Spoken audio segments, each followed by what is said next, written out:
우리나라 사람들이 평소에 가장 많이 느끼는 심리 상태가 첫 번째 피곤하다이고, 두 번째가 불안하다이고, 세 번째는 화가 난다라고 합니다. 그러니까 한국 사회는 불안하고 늘 치밀어 오르는 우라를 참으며 살아가는 피곤한 사회인 것이지요. 세상살이가 이렇게 팍팍하다 보니까 위로, 회복, 치유 이런 단어들이 중요합니다. 그래서 교회에서도 이러한 단어를 많이 사용을 하지요. 당연히 교회가 위로의 공간과 위로의 시간을 제공해야 한다는 것에는 동의를 하지만 조금 조심해야 할 것도 있는 것 같습니다. 어떤 위로나 회복이 복음보다 중요하게 여겨져서는 안 된다라는 것이지요. 예수님께서도 상처받은 사람들을 위로해 주셨습니다. 하지만 이런 위로는 예수님의 사역 후반부에서는 중요성이 떨어집니다. 후반부는 위로 사건에서 십자가 사건으로 옮겨지고 있는 것을 볼 수 있기 때문이지요. 상처를 치유하는 위로와 회복의 사역에서 고난의 십자가를 지시는 사역으로 옮겨지고 있다는 것입니다. 그리고 우리에게 주님은 그 일을 맡기십니다.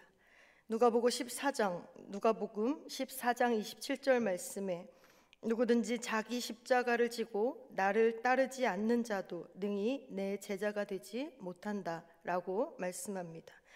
또 요한복음 15장 12절의 말씀에서는 내 계명은 곧 내가 너희를 사랑한 것 같이 너희도 서로 사랑하라 하는 이것이다 라고 말씀하고 있습니다. 상처받은 영혼에 대한 위로 정말 중요합니다. 그러나 우리의 신앙이 여기서 멈춰서는 안 된다라는 것이지요. 더 성장해야 한다는 것입니다. 위로에서 사랑으로, 위로에서 십자가로 성장해야 하고, 상처받은 자에게서 머물러 있는 것이 아니라 제자로 성장해야 한다라는 것입니다. 베드로도 이 사실을 강조했습니다. 4절 후반절 말씀에 보면 신성한 성품에 참여하는 자가 되게 하려 하셨다라고 말씀합니다. 하나님이 우리를 부르신 까닭을 설명하면서 하나님은 우리를 하나님의 성품에 참여하고 보여줄 자로 선택하셨다고 말하고 있습니다. 쉽게 말하면 거울처럼 하나님을 비추는 존재가 되어야 한다라는 것이지요. 제 자신의 엉망진창인 모습을 보면 베드로가 한 말이 이해가 되지 않습니다. 하지만 하나님이 그런 이유로 우리를 부르셨다는 것이 감사하기도 하고 또 감격스럽기도 하지요. 그래서 애써 노력해야 하지 않을까라는 생각을 하게 됩니다. 그래서 5절 10절 말씀에 더욱 힘쓰라라고 명령하고 있습니다. 그렇다면 우리는 무엇을 노력해야 할까요? 무엇을 더욱 힘써야 하는 것일까요? 베드로는 본문에서 몇 가지 구체적인 목록을 가르쳐주고 있습니다. 그 첫 번째로 덕을 이야기하고 있지요. 5절에서 말씀하십니다. 그러므로 너희가 더욱 힘써 너희 믿음의 덕을. 믿음이 있다면 덕이 있어야 한다고 말씀하고 있지요. 덕의 원어는 아레테입니다. 고상한 인격, 남을 배려하는 품이 있는 성품이라는 뜻을 가지고 있지요. 믿음에도 품격이 필요하다라는 것입니다.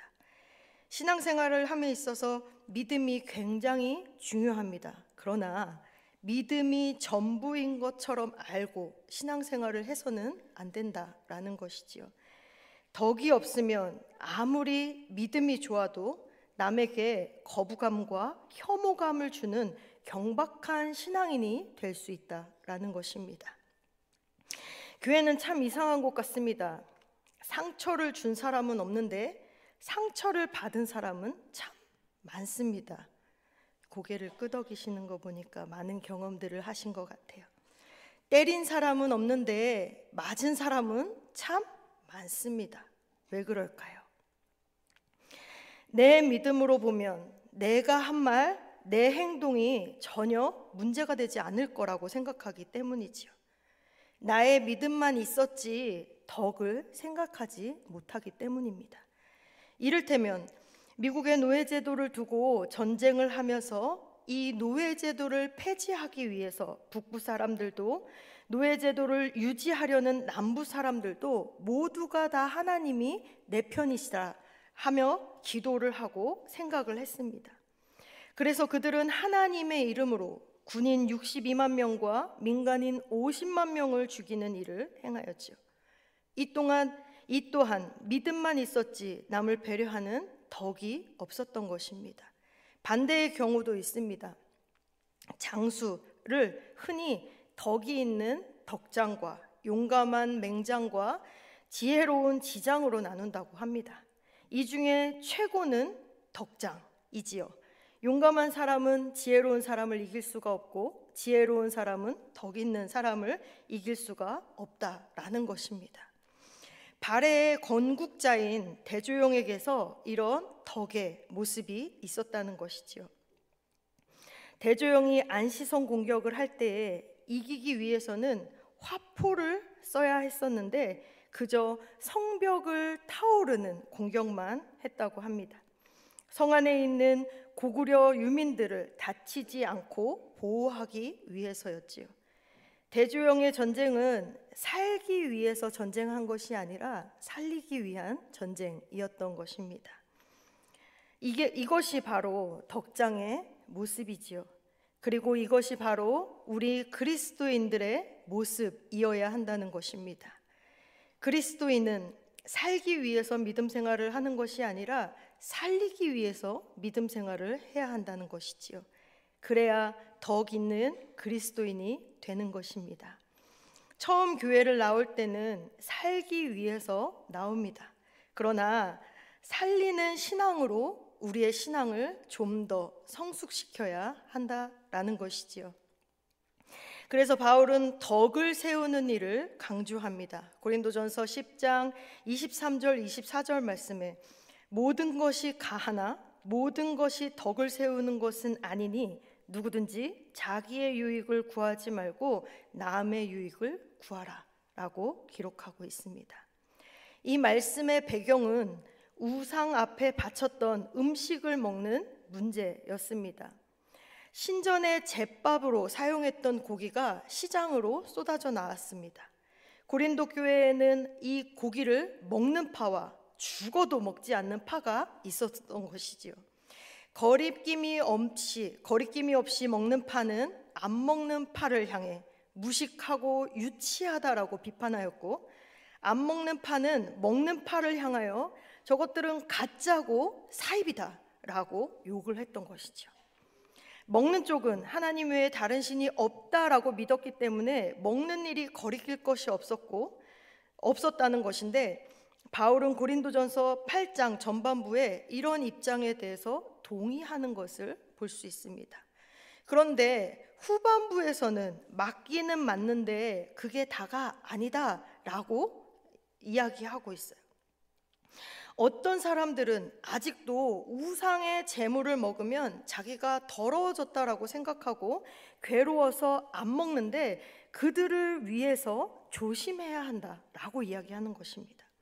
고린도전서 8장 9절의 말씀에 너희의 자유가 믿음이 약한 자들에게 걸려 넘어지게 하는 것이 되지 않도록 조심하라 라고 말하고 있습니다. 자기 신앙의 양심에는 거리낌이 없을지라도 만약 약한 사람이 시험에 든다면 그것은 멈춰야 한다라고 기록하고 있는 것입니다. 그럼에도 불구하고 계속 먹는다라는 것은 명백한 죄라는 것이지요. 먹는 자체가 죄라고 이야기하는 것이 아니라 약한 형제를 돌보지 않고 해친 것을 죄라고 이야기하는 것입니다. 고린도전서 8장 12절에서 이같이 너희가 형제에게 죄를 지어 그 약한 양심을 상하게 하는 것이 곧 그리스도에게 죄를 짓는 것이다 라고 말하고 있습니다. 물론 우리는 자유를 가진 자유인입니다. 그러나 믿음의 사람은 내가 내 자유를 행사할 때 반드시 다른 사람들을 배려해야 한다고 말씀합니다. 내가 당당하게 처신하는 행동이 남을 해칠 수도 있지 않을까 않을까라는 생각, 다른 사람이 시험에 들 수도 있지 않을까라는 생각들을, 마음들을 고려해야 한다는 것이지요. 이것이 믿음의 사람들이 갖추어야 할 덕, 곧 신앙의 품격이라는 것입니다.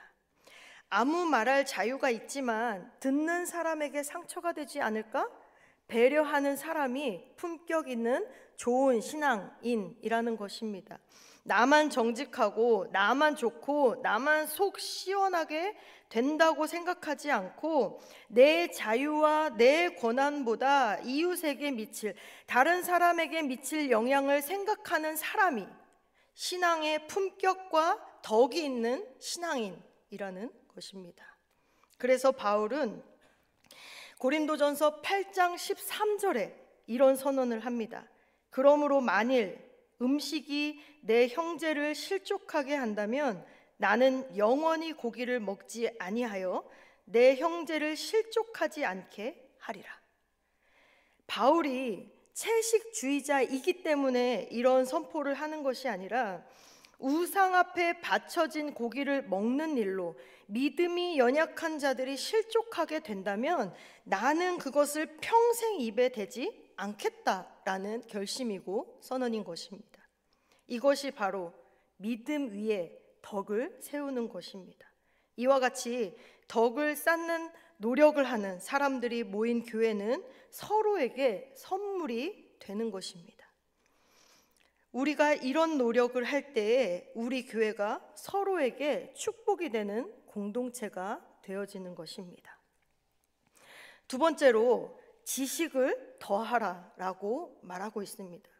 5절에서 덕에 지식을 더하라고 말씀합니다.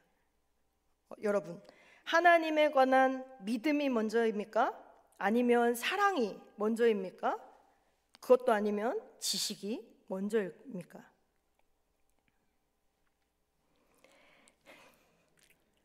믿음의 본질은 하나님에 대한 신뢰입니다.